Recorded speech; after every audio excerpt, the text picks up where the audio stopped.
Oh, my God.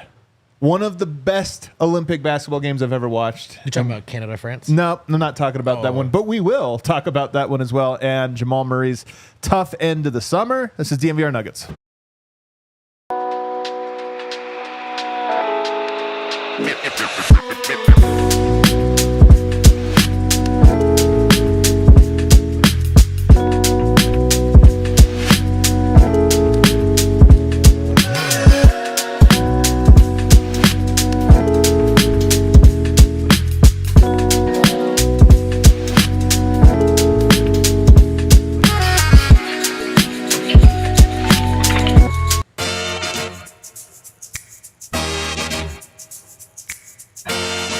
Oh, my God.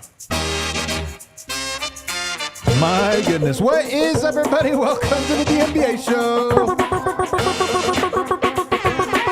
But also, a little bit of both. What a weird thing, man. International basketball is incredible, in part because it divides our fandom, and everything you feel all of it at once. You feel great and terrible. Oh, man, it's been a real mixed bag. Australians, Canadians, Serbians, Denverites, all in it together, but in different ways. In different ways, man. We're going to have Miroslav joining the show here momentarily in segment 2, but we're going to go over everything that happened today. But we have to start. First of all, we're from the Toyota Lounge. You guys know this. Driven by your Front Range Toyota stores. Toyota, the official vehicle of the DNVR. You can check out the Toyota chat. In fact, hop in it. Let us know what you're thinking.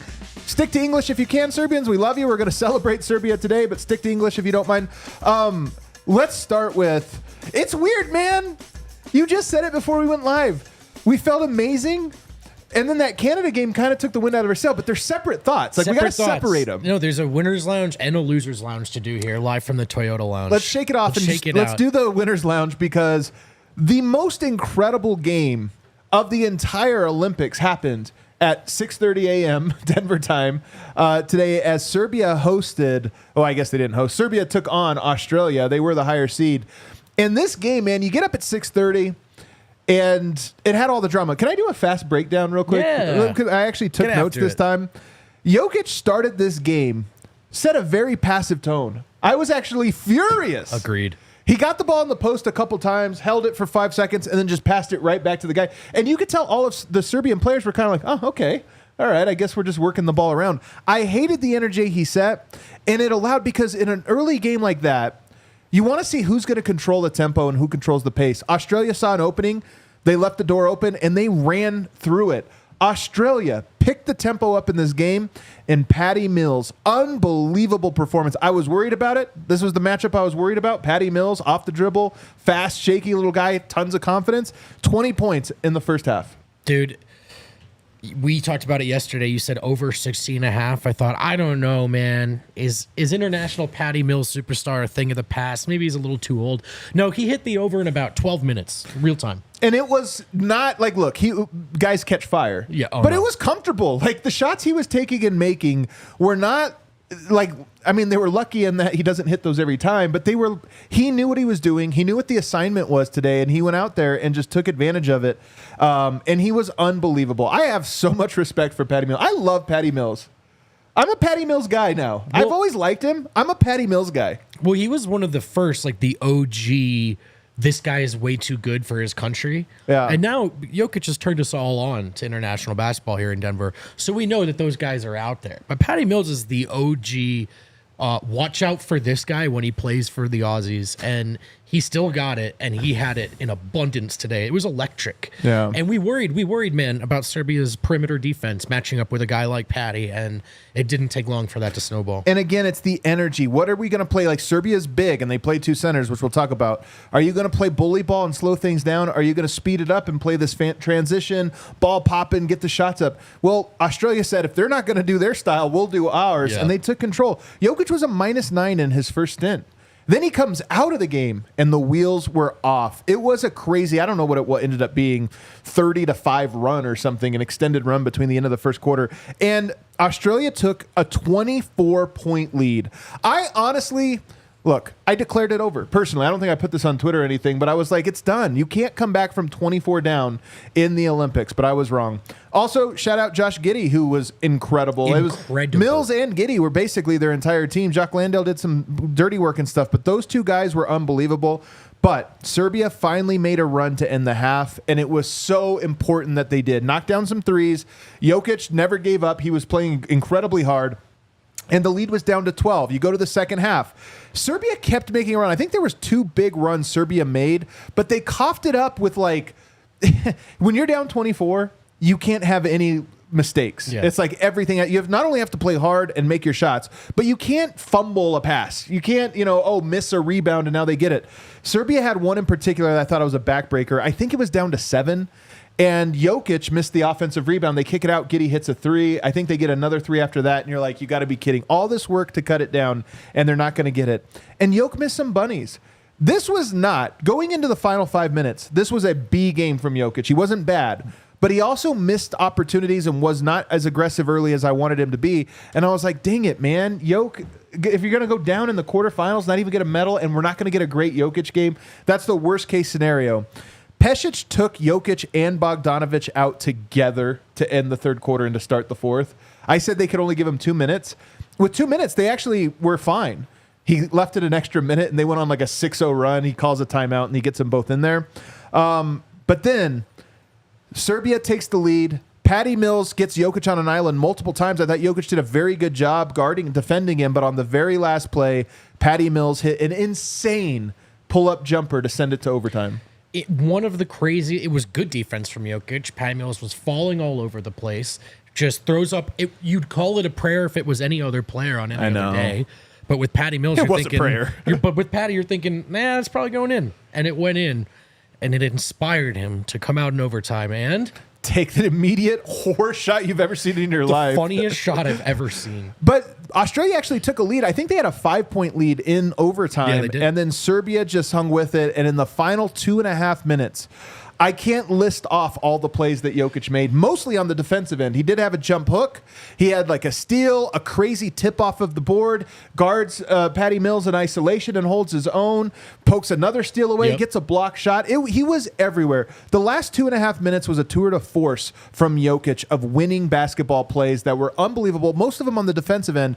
But with Serbia up 1 and the clock winding down under 30 seconds, Jokic gets the ball in what is officially now his FIBA spot. FIBA games don't let Jokic catch the ball in isolation along the right baseline. He goes to a Sombor Shuffle. If I told you that Jokic hits a game winner Sombor Shuffle style from the right baseline, you'd be like, come on, man, the script is ridiculous. But he did it to win the game. It was an unbelievably clutch overtime from Jokic. Good out of his hands too, right? Like the one where you start laughing before it's even dropped. And unbelievably clutch, especially because, as you pointed out, it did not feel like a dominant Jokic performance to that point. Right. Good, fine, decent, but it left some on the table. You thought, well, he can't go out like this. Turns out he would not go out like that. It was all around play. And so, in my opinion, the sneakiest little treat of Jokic's whole career is the clutch time defense. And I think if you're only checking in here and there, you don't get to see all of it. So true. And the truth is, across 82, across 3.5 quarters, you're going to see Jokic get cooked sometimes, man. Yep. He is going to.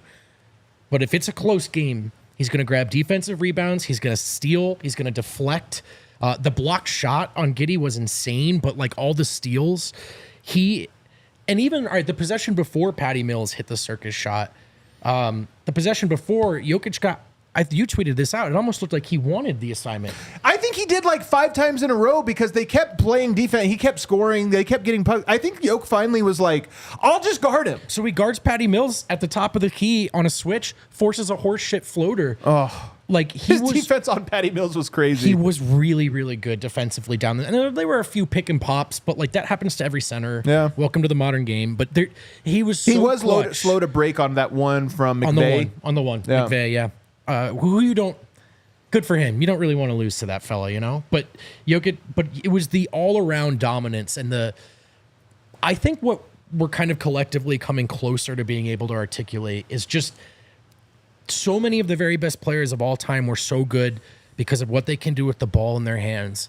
But Jokic just has this way of impacting almost everything. Yeah. He's not above anything out there. You need a screen, he sets a screen. You need a rebound, he gets a rebound. You need good defense, he gives you good defense. And he should be above some of this. Sometimes I'm like, yo, take over. He's like, somebody needs to set a screen right now. But he's so... I mean, it's rare to see a player of that sheer talent and production and productivity just sort of be down for every element of basketball. And in the clutch, he's good at every element of basketball. Yeah, he's unbelievable. But Jokic, 21 points, 14 rebounds, 9 assists. He adds 4 steals and 2 blocks. 6 stocks, by the way, just for good measure. Yeah. And oh, by the way, a plus 17 in 38 and a half minutes. He only sat for 6.5. They got murdered in those 6.5 minutes, as always. But Jokic was unbelievable. All right, let's do big takeaways from this game. What's your big takeaway if you distill it down to one? I kind of just did it. Okay. So I'll let you go. To me, Jokic is amazing, man. Jokic's amazing. This was not a great game from him. We're going to talk a lot about some of the decisions that Serbia made in this game that drive me nuts. I hate the way they played this game. I had shell shock from the Italy game a few years ago. This was the script. Oh, I felt the same way. This was the exact script. And I'm like, here we go. It's Fontecchio. It's Patty Mills. He's going off. We're doing a bunch of dumb lineups. Nobody can get the ball to Jokic. Like, he's on the block nonstop. Dude. Nobody can throw an entry pass to him. It was absolutely atrocious. But he found, to your point, he found a way. It's like, okay, I'm not going to be able to impact the game in the comfortable way where I just do the things I want and everybody's kind of in the right spots. I'm going to have to impact it another way. And we're so Jokic-pilled because we watch every game. You have to watch every game of Jokic to fully get it. You really like when you just catch these little bits, you're like, all right, well, what happened? What happened is he found the only way possible to get up to drag that team across the line. And even though it wasn't pretty and he had his own mistakes along the way, Jokic is just something special, man. And it's like when you're in the cold water, you don't feel cold, like you've been in for a while. But if you get out for a while and then jump in, you're like, oh my God, it's freezing. Yeah. That's what it's like to watch Jokic. When you watch him in the regular, he has this game in the regular season on a Tuesday night, and we're like, man, he was good in the clutch, right? B-. Yeah. Like you give him a weird grade. When you go all this while without seeing it, and then everything is on the line, absolutely everything, and you see it, you're like, is this Jesus? Like, yes. Unbelievable. So my takeaway is Jokic. There's never been and never will be a more rewarding sports experience for me than watching this guy play. My best friend Patrick, you guys know, he's been on the show talking about Jordan. He says that the thing about Jordan, he was a kid, but that every time I felt like he wasn't going to deliver, he delivered. And he was like, it was like such a child watching the same movie over and over again. And that's how I feel with Jokic. I'm just like, well, he always does what's needed. And he kind of didn't for 3.5 quarters.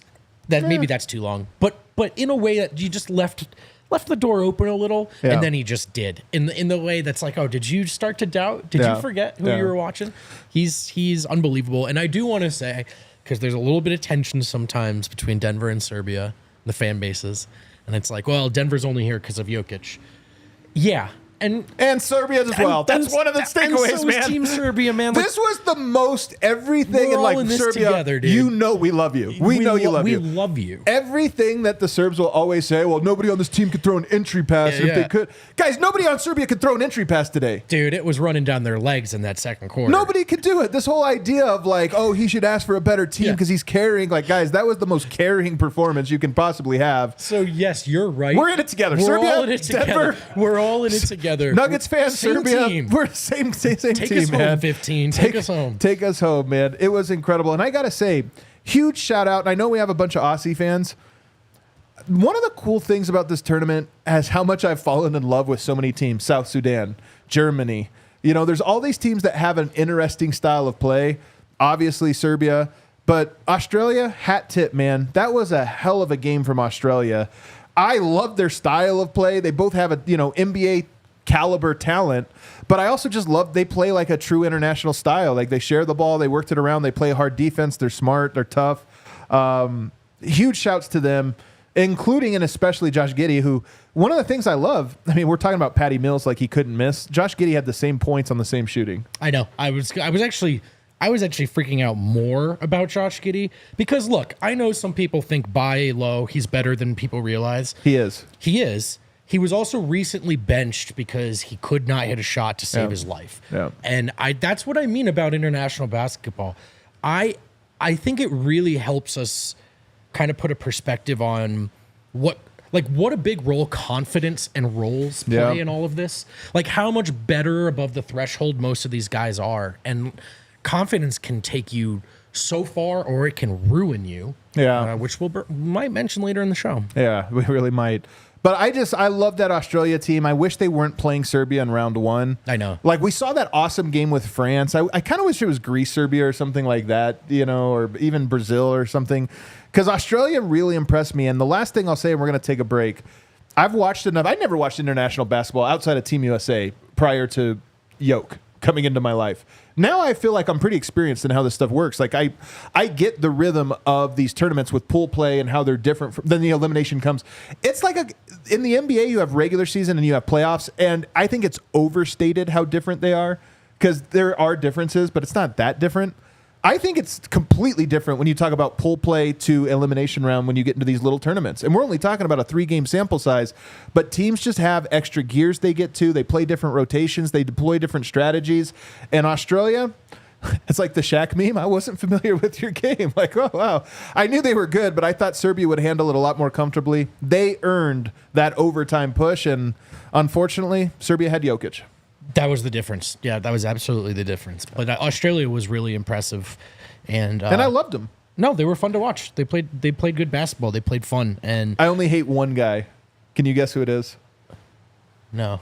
Dellavedova. I can't do it, man. Deli came in. And the announcing crew even called it. They were like, because he doesn't play a whole lot. Yeah. They're like, but when you're up by 20, sometimes you need somebody that just keeps that energy up high. And everybody naturally is like, Deli's not going to let it go. Yeah. And they put him out there. He was actually a +3 somehow. But much consternation as well about Joe Ingles' inclusion on the roster to begin with. Yeah. But I will say, I did feel terrible. Imagine being a diehard Nuggets fan and you're Australian, and we know you're watching. I know. Imagine having to eat that Sombor Shuffle, dude. That's unfair. I'm sorry that had to happen. All right, let's take a break. On the other side, we're going to welcome in Miroslav to give us the Serbian perspective on the game of the year so far. Yeah. Denver's best roofers have joined the DNVR team. You've probably heard, if you haven't, you have now. Red Hawk Roofing. Best roofers in the biz, quality materials, decades of experience, quick response time, Colorado's best estimators and contractors, huge DNVR supporters. They're very big Nuggets fans. Sometimes you hire people to do some help around your house. You get stuck in some small talk. It can be rough. What if the small talk was about Jokic? You'd never want it to end. But it might, because they work so efficiently, unfortunately. Free no obligation roof and property inspections with these fellows. Free in-depth photo reports for all inspections. And as Coloradans know, you're not safe from the hail just because you see the sun out at any given moment. It could happen just like that. So don't wait to take care of any issues before more big storms hit. Supporting your local teams also means supporting local businesses like Red Hawk Roofing. If you are looking for a new roof over your home or business, be sure to check out Red Hawk Roofing at redhawkroofing.com or call 720-771-8921 and tell them DNVR sent you. And speaking of that sun in our great sunny state of Colorado, you might want to get yourself a pair of Shady Rays because it stays sunny year-round, man, even when it's cold. It's one of my favorite things about Colorado and Denver. It's really always a good time to own a pair of Shady Rays, and getting a pair of Shady Rays, shopping for one, it's risk-free because they're not that expensive and they have a great return policy. Exchange for a new pair or return worry-free within 30 days. There's no risk when you shop. So if you go home, you realize these did not look as good on me as I thought, or it turns out my girlfriend absolutely hates them and she makes all the choices around here. Not that that's personal. Check out Shady Rays. Exclusively for our listeners, Shady Rays is giving out their best deal of the season. Head to shadyrays.com. Use code DNVR for 35% off polarized sunglasses. Try for yourself. The shades rated 5 stars by over 300,000 people. We're back. Let's welcome in the most hot-takey member of the DNVR Nuggets crew, our draft and stash. Miroslav comes on in. Miro, congratulations, brother. Well, thank you. Thank you. The goal is met. The basic goal of every tournament is get into the medal round. So the quarterfinals is always the most stressful game of every tournament because if you're out, you're out. So it's good. It's good. It feels good. I was mad, but now I feel good. I disagree with you though, man, because fourth place, there's no record of that. So I don't think the stress is over for you. It's definitely not over for me because I think the medal round is part of it, but a medal is the bigger part. Stress is never over for me. I'm always super stressed about what comes next. Even after the last game, I'm stressed out about what are we going to do next year. So, I just have to live with the stress, and it's normal. So I have more. I have more. Go ahead. Before we go into the weeds of the games, I just want you two guys to apologize to audience of the world because you've been hyping Group A as a group of death. So do you know how many teams from Group A came to the semifinal? I actually don't. Tell me how many. Oh, 0. All 3 teams got eliminated today. It was Australia, Already. Canada, and Greece. And Greece. Wow, Yeah. there you go. All right. So because they wore each other down. They wore each other down. I mean, come on. The Northwest Division also didn't make it to the finals, but come on. Yeah, that's a lot of copium there. All right. Well, by the way, I'm just kidding about Australia. I love Australia. I'm really impressed. Yeah, I honestly, it's not even just impressed. I loved them. In any other game, I think I might have been rooting for them. That's how much I enjoyed how they played. But all right, I have a lot of takes on this game, but I first want to give you a chance to do what we always do, which is give us your big takeaway from this one. Well, the big takeaway is that before the game, you knew who are the biggest threats. That's Josh Giddey and it's Patty Mills. And what happened? Those two guys destroyed you. Yeah. So 0 energy from the Serbia starters, first of all. I want to be real clear about this. I think Serbian starters sucked in their first stint. They did. Down 14 before, Joker went out, and that's a recipe for a disaster. So we can talk about minus 24, but that's just the repercussion of what happened in the first stint. So, yeah, I think Team Serbia came in the game flat, and I blame Joker a lot for that because I thought he was supposed to be more assertive on offense. And honestly, none of the guys showed real passion on defense, too. So, I was super mad during first 20 whatever minutes of the game, or actually not, it's 20, maybe 16 minutes of the game, but then I just saw that they found their flame. They're gonna take some time to get back, but I can see the recipe for getting back into the game. All right, so I got some bones to pick, and you have to I'm putting you on trial for Serbia now. You have to speak for all Serbians everywhere about these next topics, but of course I'm. Yeah. Milutinov. This is why I'm elected for that. Yeah. Milutinov seems like a good guy. Milutinov. You guys have been telling me for years how good this guy is. He should be in the NBA. He should be a backup. Maybe he's better than I'm giving him credit for. I have not enjoyed him in this tournament. But you know what I really don't like? When he's on the court with Jokic. I just don't like it. I don't know what the plan is and why he plays so many minutes pushing Jokic out to the corner. I wish I have the numbers in front of me. I'm pretty sure that lineup with Milutinov and Jokic today was a positive. I'm sure it was. But, honestly, it probably was. But come on, man. Here's the thing. Milutinov is having a rough tournament. It's not. Yeah. He is a guy who is a really solid center in in EuroLeague for many years, one of the best. But problem with him is he is often injured, and he came into this tournament a bit, nicked, as he does sometimes. So he's having a really rough tournament so far. And honestly, I don't think he is adjusting to the new speed of basketball really well, because I feel this is the quickest tournament in regards of pace of play in the history. I think you're right. Or FIBA I think you're right in general. So it's a really tough spot for him because he is quick, a bit quicker than Joker, but he is still a lumbering center. So yeah, it was a curious choice by Coach Pešić to use the Twin Tower today, but for some reason it actually worked. He wanted to just stop Australian offensive rebounds that were really damaging Team Serbia. Like Team Serbia would have a great defensive possession, but after that it would end in an offensive rebound and a three-pointer right after Yeah. that. So that was Yeah. a big problem. This is why he tried, I'm guessing, to go with double bigs in this game. But yeah, I agree. It's a very specific kind of lineup that should not be used very often. And it's used a lot. Like, he really loves it. The other guy I want to talk about. I don't think so. I think they played maybe for 10 total minutes so far in the tournament together. I don't think they played more than that. Now they're very loud and very annoying games. when the trouble is getting the ball inbounded to Jokic, and it's like, well, now we're not even going to try that. We're just going to try to get the ball into Milutinov because he's in the middle of the paint, and he's not useful outside of like 3 feet. So it's not like he can go other places on the court. He can only be there. One of the things that we love, Yaramaj, Lucic, Kalinic, like we've learned guys over the time, and kind of they become our guys. I have a new one that has a love-hate relationship here. Avramovic. That's my guy. This guy's a psychopath, That's my man. guy. This guy's a psychopath in ways both good and bad. He's your guy? Yeah.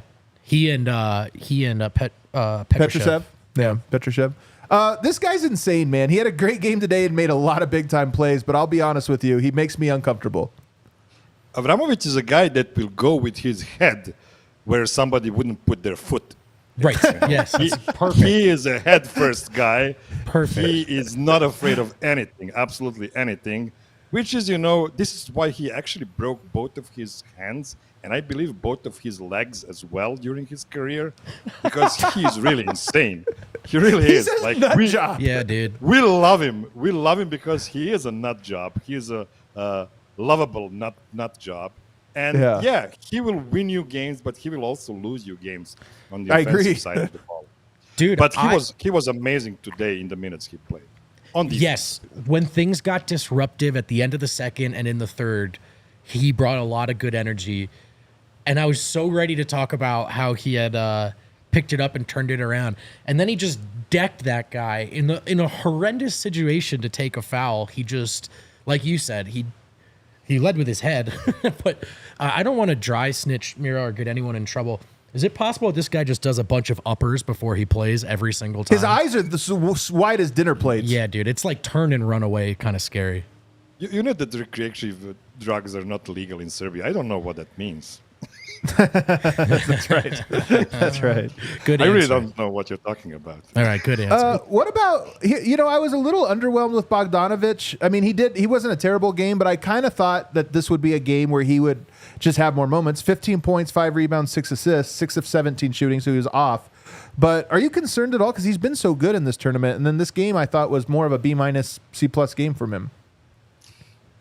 Yeah. The thing that was missing the most for me was his playmaking.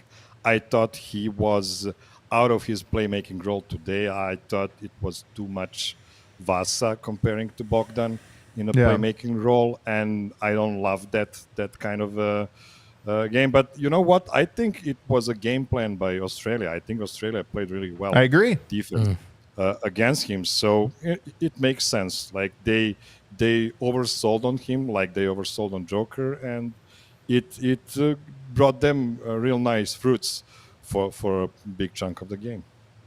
I think that's one of the things about the FIBA game, and I really enjoy the FIBA game. There's parts of it I really love, but because the talent is so uneven, even more so in the NBA, where I in my opinion, the sixth best guy on most of these teams outside of the U.S. compared to the sixth best guy in the NBA, I just think the gap is pretty wide. And so, yeah, to your point, if I'm coaching against Serbia, I don't think you can stop Jokic. It is hard to score from the post, I think, more than it is in the NBA game where you can really space things out even more. So Jokic is going to have a hard time just to begin with based on the positioning.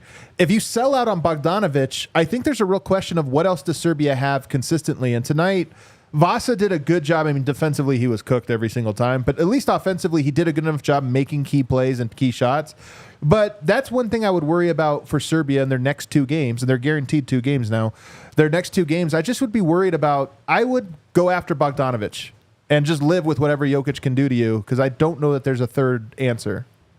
This is why defense is key for Serbia. Serbia needs to play good defense and play in transition as much as possible, because as you've already noticed, they play really well in transition, except against South Sudan, who will just block everything from wherever. Right. But outside of that, Serbia has really good offense in transition. So that's the key. Like if they're pushed into a half-court offense, it's going to be rough because the court is smaller and there's no defensive 3 seconds. So Joker cannot go that easily inside the paint and get to a sweeter spot for him like he does in the NBA. So it is really hard, and I feel his pain because they're really punching him down there and not letting him get the better positioning. So yeah, it is a problem. Bogdanovic is by far our best shooter as well, and I believe the best playmaker we have. So if you take away either of those two things, Serbia is in a tough spot. But you know what? These are the best 8 teams of the tournament, so it makes sense. There will be no easy games going forward. Right. Is there any other thoughts you have about this game or areas you want to take this conversation? Yeah, I would like to address Vasa for a second. Okay. Because he is Serbia's Jamal Murray.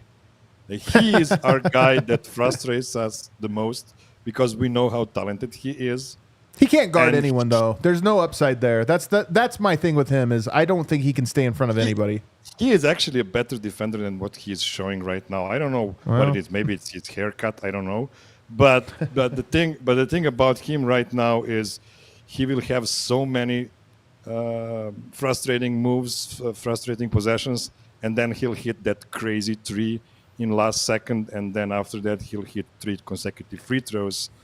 And then at the very end, he'll miss 1 free throw and take you to overtime instead of win. So he's really a big mixed bag. I thought he was playmaking too much for Serbia because he is kind of a ball hog. Yeah. So he's a bit of a ball stopper. So that's a problem. That's a problem in a Jokic system, and this is why we are missing Stefan Jovic from last year so much, who is a real floor general and a guy that can stay away when he needs to. Credit to Vasa, though, for a couple of huge shots in the fourth, for sure. Sure. If he had hit that free throw, I was going to tweet at you, too, and say, I finally saw him play well. But no, he actually had some big moments. But you're right, for a team that kind of wants to move the ball quickly, there's a lot going on. We're like running stuff here. He's a guy who wants to be on ball a little bit. And I think that's, when you're on ball and you're not getting results, like you're a lightning rod for frustration, You know something Jokic didn't do once in this game though? Smile.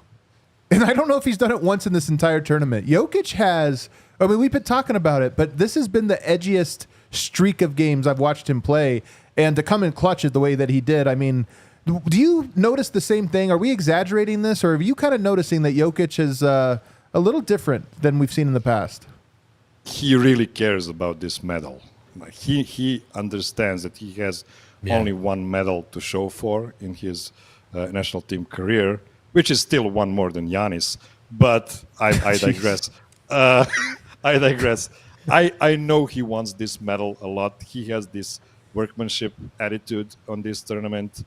And I'm pretty sure when it's all said and done, he'll say, our job is done. We can go home now. So. Yeah, I kid a bit, but yeah, I think he is super professional about this tournament, and he wants the medal bad. The Rakia is going to hit so hard Saturday night if they can get a medal. I know. If they can just grab a medal, it's going to be an all-time Rakia. Man, I think just on a general note, we've talked about this. It's not anger or discontent. Jokic is just growing into a serious person, I think, and that's a bit jarring for a guy who entered the league with maybe the most little brother personality I've ever seen in my life. Right. And he's grown into himself. All right, Miroslav. Well, USA is up next. Just give us your final thoughts because we do have to go to break. But what's your final thoughts here is, how are you feeling knowing that that's the next game? Listen, I already made my official prediction, and that's that there's no way Team US is going to win against Team Serbia 3 times in a row. Now it is lining up to get that 3rd game. I could have got off the hook if Serbia lost today because there would be no 3rd game. But now I just have to predict Serbia winning somehow. And you know what? It is possible. If there was ever an era where you can beat a dream team, a real dream team, and this team really is a dream team, I think it's better than the original one. Oh, wow. This is the era, the 3-point the 3-point era. If you get like 6 threes from Guduric and you get like Need 4 6 threes from Jokic. Abramovich. Yeah, but it would be nice if Jokic would start hitting his threes as well. Yeah, I love that think even in he's- your fantasy, you can't imagine him hitting threes. Yeah, I really don't. Like, I'm hoping for like 15 assists from Joker, and because well. he's basically shooting the same percentage from 3 like Jamal on this tournament, so it's not good. It's not Such a hater. You know what? He I sneaks some can't. We strays brought in you on there. for a hype fest, man. We had funky music and everything, and you're just being a hater. All right, get rid of Miroslav. over. Get him out of here. Let me just Got kick rid him of out. He didn't even give him the last word. All right, everybody, let's take a break. On the other side, we're going to take it down a notch or 2 or 3 or a million as we talk about Team Canada. Infinity Park is the home of the Colorado Raptors, Colorado's professional rugby team. And you can catch the games on ESPN Plus. You could also just go to Infinity Park in Glendale. It's Rugby Town, USA, baby. Thriving rugby culture here in our great state of Colorado. And we cover it here at DNVR. Our guy Colton Strickler actually covers it with his weekly DNVR rugby podcast. You can find that wherever you find our show, other shows on this network. Colton does a really good job of catering to the people who are trying to learn about the game, the people who already know about the game, and he gets some betting advice in there as well. And he's pretty close with the team, pretty connected. So there will be some swag and ticket giveaways. And of course, you can just go and experience this on your own. Experience the unparalleled excitement of 2024 Rugby Town Sevens Tournament, the ultimate rugby event of the year. 62 thrilling matches spread over 3 action-packed days. Glendale, Colorado will be the epicenter of rugby from August 23rd to 25th. Don't miss out on this extraordinary event that promises top-tier competition and unforgettable moments. Tickets are on sale now. Visit Rugby Town USA for more information. Gather your friends and family and join us for a weekend of spectacular rugby action. We'll see you there. And Breck Brew, the official craft beer of DNVR. They've got a new... Ridge Runner. Is that what you're talking about? Oh, buddy, Is that where you're going? I was about to start talking Bro, I about. didn't even know that was on the ad read. It That is my favorite Breck Brew. I mean, I love the Avalanche Amber, but that one might be tied for number 2. It might be tied for number 1. Well, it's line 1 on the ad read. Check out Breck Brew's new West Coast style IPA Ridge Runner. I love the name. I love the branding. Breck's great at that always. Their cans are super fun. This one is my favorite, and it tastes great. Gotta be honest, I have kind of come out on the other end of the IPA tunnel as an aging man. Sometimes I'm looking for light beers and stuff. IPAs can be a little overwhelming. Not the Ridge Runner. This one is great. It's subtle. It's delicious. Double dry hopped brew, hop back infused with whole cone hops and double dose of Citra lupulin powder creates notes of bright citrus and pine. It is a delightful drink, and if that doesn't sound good to you, I bet Breck Brew has something that does. Check out all they have to offer. Check out the Breck Beer Locator at breckbrew.com. Tell it where you are. Tell it what you're looking for. They'll tell you where to go to pick up a delicious case of Breckenridge Brew. As awesome as that game was, and it truly was awesome, that Serbia game, the Canada game was equally as unawesome. Or if you're Flo, shouts to Flo in the chat, it was awesome. France gets Shouts the to win. Flo. 82 to 73. This one mirrored the Serbia game, just without the crazy Without the Jokic finish. comeback. Honestly, the only difference was they didn't have a Jokic in the clutch to bring them over the hump because they got it close. They got it down within striking distance. There were so many opportunities. I mean, I don't know how often you see a game where a team gets that many chances to get over the hump. Like they were right there on the doorstep on the comeback and so many layups, wide open threes, just chances, and they couldn't do it. But shout to Team France and to the booty ball of Gershon Yabusele Dude. and also a new guy, Matthias Lasorte, 2 guys that look like Zion and Shaq against the skinny front court of Dude. Canada. They bullied this game, but our story and for our purposes, Jamal Murray finishes the tournament with 0 good games.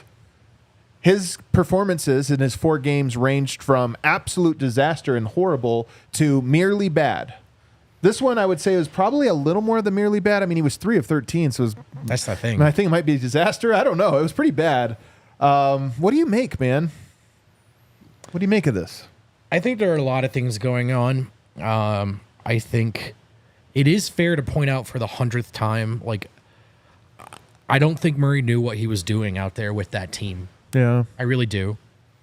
That said, Like, where did he fit in and stuff? Like, how to fit his skill set into what the team was trying to do. I press the button, I go now, or I should give up this ball up because it's not my spot in the hierarchy, the pecking order. And I did sense that he was a guy who hadn't been with that team in prior tournaments. That said, he also just was flat out bad, man. Like, there were open shots he missed. He did not look like he was in great shape. I think that's probably because he's coming off that injury still. So he didn't look super spry. But he also, he looked unsure of himself, man. And I just think that he has a confidence issue right now, too, which is crazy to say about Jamal Murray. But I think we're there. This has been a really rough stretch for him. I mean, I don't know that he's had a great game since, I don't know, 5 games to go left in the season. I mean, he had a really good game in one of those. Was it the Timberwolves game? He had one down the stretch of the regular season that was really good. But since then, bad playoffs, of course, great fourth quarters twice in that Lakers series. Bad series against Minnesota. He gets into the preseason, looks bad for Canada and out of sorts, and then he gets into this. And you kept thinking, okay, maybe it's going to ramp up and he'll get more comfortable.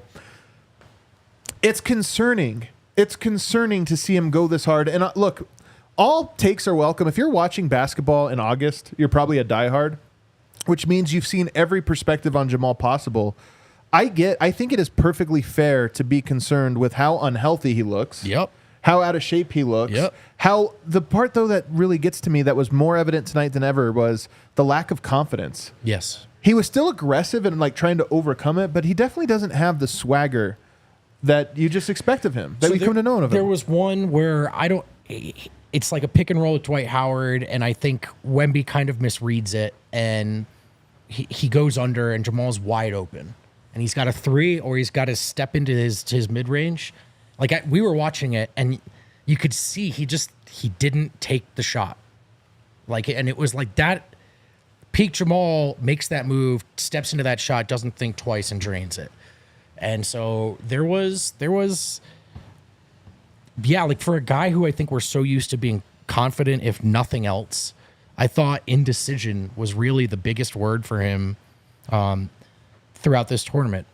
If that sounds like an excuse, it is a criticism, man. You know, it's just like you think about ways to talk about it beyond just saying he was bad. Why was he bad? Can that change? Can it be different?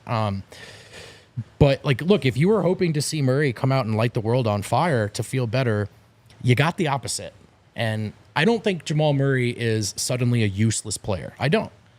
But I understand anyone who is either close to or in a place of concern about him, because it just, like, I think seeing him kind of look lost in terms of his confidence is concerning. Look, the NBA is a separate thing. It's separate from his Team Canada journey. But we were hoping he would wash a bad taste out of our mouths, and he didn't. We found, I think Miroslav actually sent us the clip on social the other day, a clip of you and I doing the Denver Stiffs NBA show from 2018, which is really like the DNVR show, but prior to DNVR. It's very similar. It's hidden on internet if somebody could go find it. But in it, we talked about Jamal Murray, and here's what we said. Really inconsistent. Struggling. It seems like the word is out on him. If you ball pressure him, he doesn't handle that very well. He's a lack of explosiveness off the dribble, but he also doesn't look healthy. So maybe it's that he's not healthy. And I sat there and thought, we've been having the same Jamal conversation for 6 years. Yeah, with one glorious exception. Two. Are you talking about the playoffs? Yeah, 2. Well, the bubble and the. But I'm just saying the conversation of, is something wrong with Murray? Is he hurt? Like, I don't know. And that's why when people are like, hey, you need to take it easy on him, he's clearly hurt right now. And I think he is. Like, here's my big takeaway. Murray probably shouldn't have played in these Olympics. The Olympics mean a lot to basketball players. And for Canada, this was a sort of like dream team for them. They got to, all these guys, this is like the top their program's ever been, and they felt a real opportunity. But now you sit here and go, Murray played 24 minutes tonight. That's the second most of anybody on the team. I mean, actually tied with Dwight Powell. But only Shea played more minutes than him. Everybody else, because you look at it and you go, talent-wise, we need what he brings. We need three-point shooting. But he was kind of an anchor on him this entire tournament. And I hate to say it, but it's kind of true. In hindsight, now that we can look at how the tournament played out, you can look at it and say, there were guys that probably should have played above him. He doesn't look like he's healthy. His confidence does look rattled. And now you just took your rest. He clearly needs months off. Murray both needs to get in peak shape by the start of camp, but also rest. And that's part of what makes me nervous. Exactly, man. I think if I were a Canadian, I would agree with you, probably. I can't, literally cannot speak for that perspective of a Canadian non-Nuggets fan. They're probably saying what you're saying. Like, why did he play over Andrew Nembhard? I mean, let's be honest. Dylan Brooks was worse. Like, Dylan Brooks was horrible somehow. Dylan Brooks was horrible. But Lou Dort wasn't, and Lou Dort played fewer minutes. I kind of like that Jamal. I guess he fouled out. I kind of like that Jamal played, though, man. Like, me too. I like that he played. I've never liked that he hadn't played for Canada. To me, it seemed to show, like, I think that's a little bit of Murray acknowledging, like, yeah, I got more to prove here. Like I should go play this one, and I'm glad he did, but he didn't play well. And yeah, it's just not what you want to see right before the max extension. Sports are funny because there is a real thing about in 2023. Jamal delivered a championship to Denver, the first ever in franchise history, and he was the second most important player on that team with a huge gap between him and number 3. A lot of guys played really well, but he was that good that you were like, yeah, it's Jokic and Murray. That's what the team is, and then everybody else does their job. To go from that to where we are right now, where next week maybe he signs a max extension for $208 million and basically handcuffs himself to the organization, it is funny how much these things can shift to where you're like, I just don't know. And I saw on Twitter the other day, somebody had posted, Jamal Murray's keeping receipts. Look at all these likes. He's been liking things where people have been questioning how good he is. To me, I look at that and I go, it's corny. The Nuggets lost the playoffs because of his injury and his inability, not being ready. And also now Team Canada just lost in large part because of him. Like, who cares about receipts? I think other people are taking receipts too, man. Yeah. Like the other direction, Yeah, exactly. So to me, this whole thing of like, I hope he is using this as fuel. But at the same time, it doesn't matter if he is. Like, there's only so many opportunities you go through in life. And I feel bad. I'm just going to say this. I actually feel bad for him. I hope that this takes him to a dark place, sports-wise, not as a human being. Because I think all great players, when they go through these moments, it ends up being fuel to them. And Murray looks like he needs fuel. He's given himself an enormous amount of fuel at the moment because this was not a good showing for him throughout the entire Olympic play. Look, that's just all of a sudden, like within a span of a year, I think Jamal was on top of the world and had earned it. He wasn't just good enough as the second best guy. He was spectacular. And within the course of the year, I surely he has to see it now. He left the door open for doubt to creep its way back in. And like I love talking about Jamal's going to keep this receipt and he's going to come back and be motivated. But it feels like we've been doing it for 6 and 7 years. And while there were 2 glorious and wonderful exceptions that should never be just glossed over, his bubble play, the title run, I'm still kind of like, we can't just say every time, like, well, he's going to internalize this and come back better. Like, he actually has to go show that again now. I think he can. But he does have to. And it's unfortunate that we're there, but I think that's where we're at with Jamal. I'm telling you, man, he is facing a weird amount of pressure. Like, you think about a guy who, after he signs this next deal, and I still have no reason to believe that the deal won't be offered. I mean, maybe the Nuggets try to throw a term in there, an extra term about health, just because you watch him play and you're like, if it is just health and if you want to be the most fair you can be to a guy, and again, when you talk about a guy's health for 6+ years, at some point that's part of what you factor in. Like, I just am not sure he's going to be healthy for the next 5 years to offer him this 5-year deal.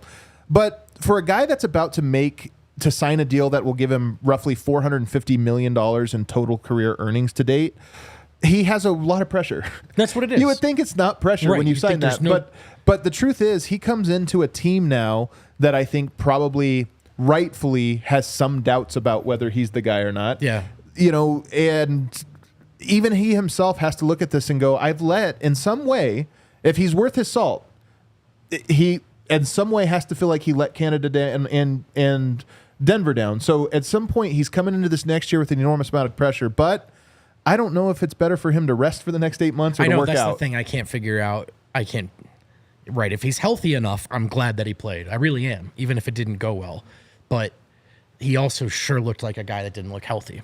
Right. It's not, again, these are not all the things you want to talk about right before the max. So I understand that anxiety. Let us know in the comments what you think. I have a feeling I know what people are going to say about Jamal. Try to take a breath. Like before you leave the comment on Jamal, take a deep breath and just try to be like, hey, let's approach this as what actually needs to happen. What are you looking for in this whole scenario? Not just this. I mean, the Nuggets, for better or worse, are stuck with Jamal. And I think for better, honestly, I really do. Right. But you got to get the most out of him here going forward. Let's talk some miscellaneous stuff real quick.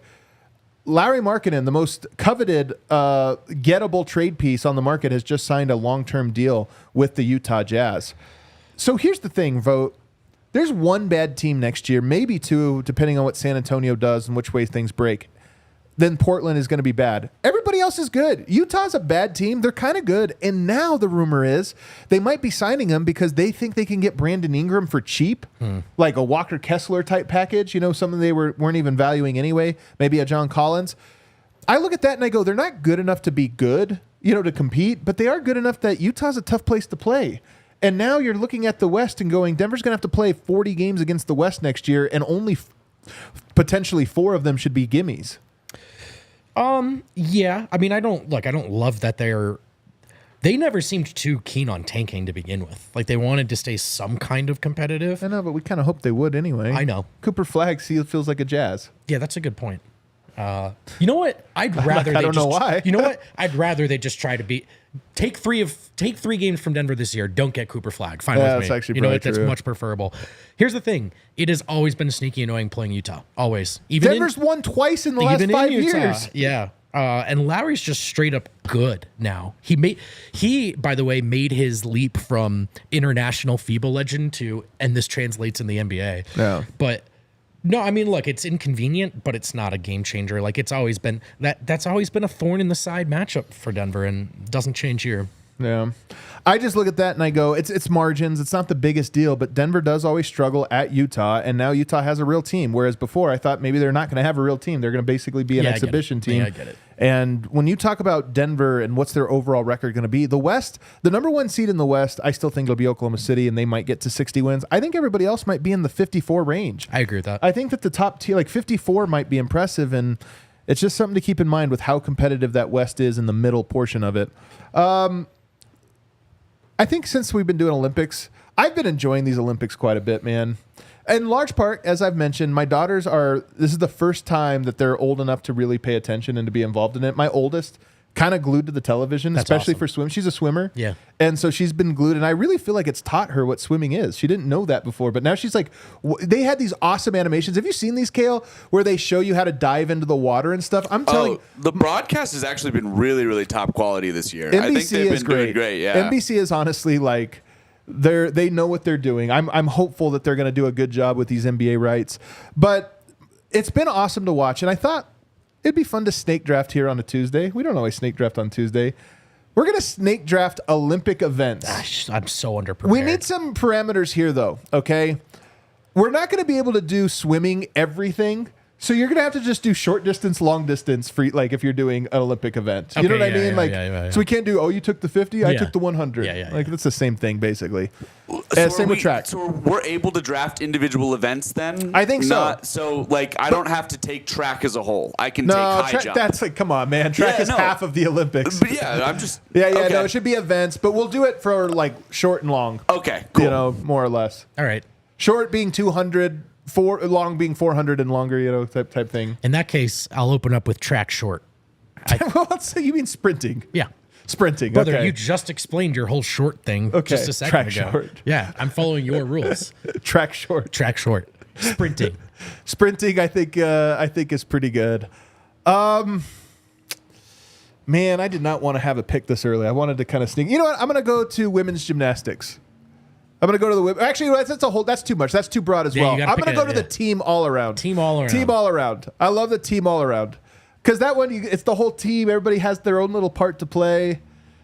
It's fun. Also, we dominate. That's like the one where it's not even like you could honestly fall on your head. The U.S. would still win. It's like crazy. I'll take. It's my pick. Oh, sorry, Kill. I'm gonna take surfing.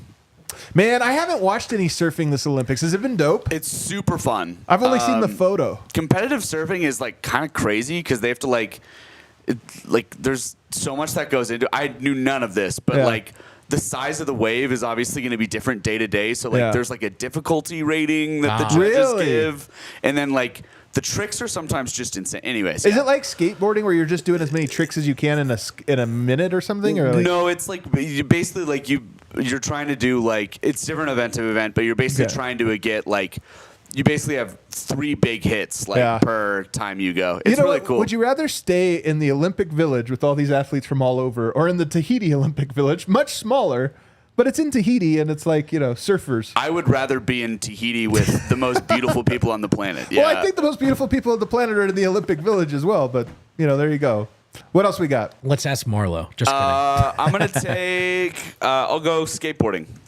Dude, skateboarding is cool. It's kind of like a B sport in the Olympics. It's not like a prestige one, it's but really it is fun. dope. It is It's like sneaky really fun. dope. But it is, see, for me, this is one of those sports where I'm like, I don't know what a good run is. Yeah. Like you land a trick and I'm like, fucking sick. Yeah. And then the announcers are like, oh, he didn't land it there. I'm like, that looked really good to me.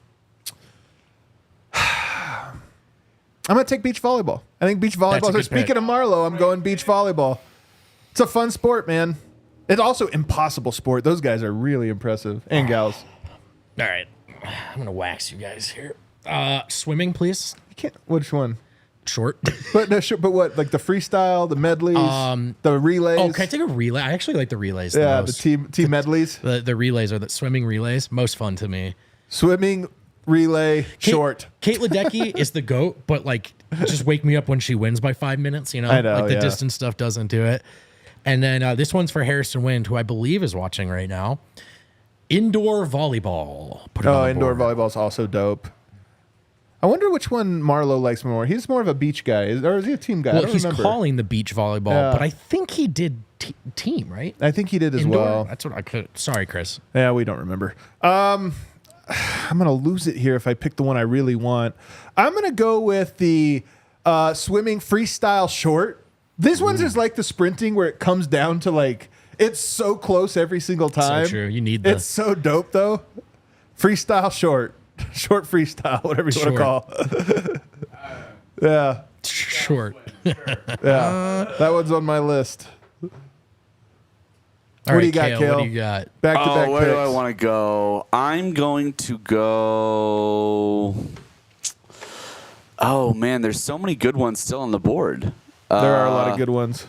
I'm gonna just go with my heart and take what I like watching the most, and I'm gonna go. That's actually what we're doing. Just to be clear, we're Yeah. snake drafting what we like the No, most. well, you guys are gonna make fun of me because I'm just like going with a brand here, but I'm gonna take BMX. Yeah. All right. I didn't even know that was a sport. I've not seen it at all. Same thing as skateboarding. I think they're all 10 out of 10s. Yeah. Yeah, and then I'm gonna take after BMX. I'm gonna take my favorite thing to watch, which is the speed climbing. It's crazy to watch. Man, I didn't even know this was one. I'm missing out on whatever channel you're Dude, watching. this one girl broke her own world record twice. Just like a spider up a wall. it's just like- actually disgusting. I They're- it's crazy to watch. They literally I've look like seen it, human yeah. like they're spiders. flying, like they're gliding. It's unbelievable. That might be the sport I would be most worst at. Rock climbing. Rock climbing, I suck yeah. at rock climbing. I wish I was better. I'll go ahead and take basketball. Yeah, all right. It's on the board, so I'll just take it. That's fair. I'll win. I'll try to get some votes here. I will The sport we've all watched the most of. with Some good ones out there. Did you see that guy miss the pole vault? oh, I saw. Yeah, did you? My girlfriend sent it to me for some reason. I don't know. She loves the event. I'm gonna go with That's might be the moment of the entire Olympics so far. What about the shooter guy? That guy, man. I'll take tennis, dude. I like tennis. I know it's Oh kind yeah, of like a freaking tennis fell this far. yeah. Oh, Oh, Djokovic, by the way. Shout out Serbia, dude. that's a hell of a pull this late, man. It's the last thing Djokovic had to win in his illustrious GOAT career. Yeah, you get one more. Oh, I do get one more, don't I? All right. I am going to just say women's soccer because we always win. That is always fun. I kind of hate 3-on-3 basketball. Shout out the women's soccer team. The top 3 leading scorers are all from the Denver area. Represent. Really? Yep. Hell yeah, man. Colorado That's incredible. produces, bro. Can't believe you stole tennis, man.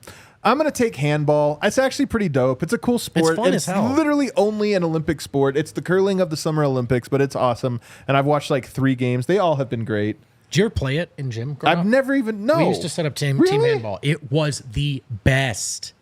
The best. It looks awesome, man. It I'm looks like a lot going of fun. to round this out with being a parody of myself and just allowing my little mountain kid heart to sing, and I'm going to pick whitewater kayaking. Come on. Sure. Cool. I can't tell what they're doing in that one. Who's Like, good at that one? Like as countries. what countries are best at whitewater rafting? I don't know. It is kind of funny to watch. Well, there's the Olympics. Let us know which teams we. Oh man, there were some we could have taken. Man, there are some that are left on the board. Table tennis. Table tennis is good. How do you feel about badminton? It's impressive, but when they go to talk to their coaches, I'm always like, get the fuck out of here. Come on, dude. Strategizing. We didn't do nearly enough track and field events, I feel. But Yeah, maybe it's because probably. those haven't happened yet. So we'll start to get them and it'll become more of a story. Yeah, the sprinting stuff I think is always a heavy hitter, but Yeah. I don't know, man. Some people seem like they're getting into pole vaulting. Your girlfriend in particular, She's- a little too into She's it. dialed in. Super chat scale.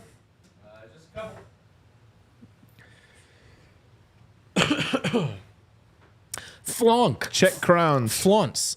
FOL. Flonk. Might be. Can you pull the back front and center? You're good, brother. Might be going crazy. But have you ever told a story where Jokic was supposed to be picked by a Spanish team, but played very bad in one game, missing Natalia in the U.S., and ultimately ending in the U.S. instead? 100%. And you can see more about that story on 100 Visible Threads, which, by the way, just hit 100,000 views. Wow. You guys, that was our Resurgence. goal. It took longer than expected. It took 2 years, but 100 Invisible Threads, which has backstory on both Nikola Jokic and how he arrived where he arrived. Also, the history of Yugoslavian basketball, which is part of that greater story. But yes, that is the story. Missing, he was to be signed by Barcelona. Played the worst game of his life, and they got cold feet.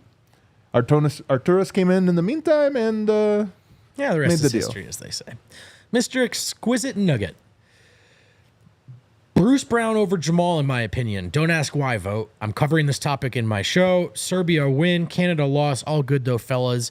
If it was Canada versus Germany, who would win? I would take Germany, to be honest. I would have, yeah, Germany. Look, man, here's my take. FIBA basketball is different than NBA basketball. Canada reminds me a lot of Team USA from like 2006. I know, it's like junior 2004. varsity of that. Like, They're so good individually, but they don't play to the strengths of FIBA. They don't play like a team. They're not a complete team. no, I agree. They kind of didn't know what to fall back on other than like SGA ball. Yeah. But they didn't really have an organization or structure to it. Denver Ghost. I woke up the house when Jokic hit the shuffle. Dude, what Man. an absolute insane, perfect moment. Cherry on top of, by the way, we failed to mention the largest comeback in Olympics history. Oh yeah, we forgot to Just just a little mention detail. that. Yeah, the largest And one. how- Hold up. One more point on that. This happened once when I took a day off in this season this year, and there was an incredible game, and I was hollering at my house, and I remember being like, "It's been so long," because I always watch the games here Right. or at the stadium. Right. So it was so long since I was home. This morning, same thing. I'm hollering in my house. My kids are getting ready for their camp today, and I'm just like screaming. Like, Dad, what is it? I'm like, it's the greatest thing ever. It's just, kids, one day I'll explain. You're a star. 100 check crowns, I think. I don't think Nuggets need playoffs, Murray, to win. They just need for him to learn the game, improve, just be consistently average, and let Jokic do his thing. Disagree. They need him to be. They need to be incredible, man. You need two. You need two to win. Two guys. Astray. Over the last couple weeks, I've been trying to be more sensible regarding Jamal, but I can't deny the last 3 months have made it hard. I think That's what fair. pertains to the Jamal conversation, we can't get too high, but we can't get too low. Right. Like you can't pretend this doesn't matter, but at the same time, it's not the only thing that matters. And our only hope at this point is that Jamal shows up in camp in the best shape he has ever showed up to camp in, and healthy, rested, healthy, but also in great shape. Which you can't accomplish all those things. We just got to hope for it, man. He's a great player. He's going through an incredibly tough patch, and he's either going to come out of it better Right. or done. I know what I want to root for. I know what I want to root for, too. You're a star again. You know how players say that they really improved and learned the game when they were injured? This is the last one. Okay, you gotta leave us yeah, on a Snyder, pod. what You gotta is he supposed to filter do? these so we come out on a. What was Jamal? What was Jamal doing for the last 4 seasons? His game is identical. He just lost a step and can't hit a shot. Jamal is at a nadir, I would say right now. But you know what? It's a real crossroads in his career, man. Is this going to make you a better player? This is what makes sports great, though, man. People hit, tough patches. Yeah. And the best ones come out of a lot stronger. And again, it's not about receipts. If this is about receipts, I hope Jamal throws them all in my face. Really, honestly, because that would be Dude, I would be the I'll be first the person punching bag. happy. Yeah, it's fine. This is really more about Jamal and what he's made of and how he can handle this moment. What is he capable of from this moment forward? It's a great story, albeit right now we're at the middle of Act 2. Yeah, it's not awesome. At the moment, we're not in a really good spot. But you know what? I am glad. If there's a silver lining to it all, Jamal gets an extra week of summer now to rest his body, get it healthy, and kind of take the approach he needs. But tough break for him. Great break for Serbia. Australia, great stuff. France, still going. Everybody, thanks for hanging with us today. Tomorrow, we get somebody back who's been on the IR for a while. Oh. I don't want to say who. Oh. I want to let him have his own announcement. But tomorrow, we should have a new old member of the team back. We'll see you then. Hit the like button on the way out.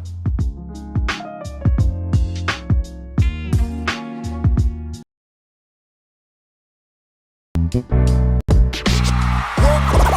all silly like the mayor.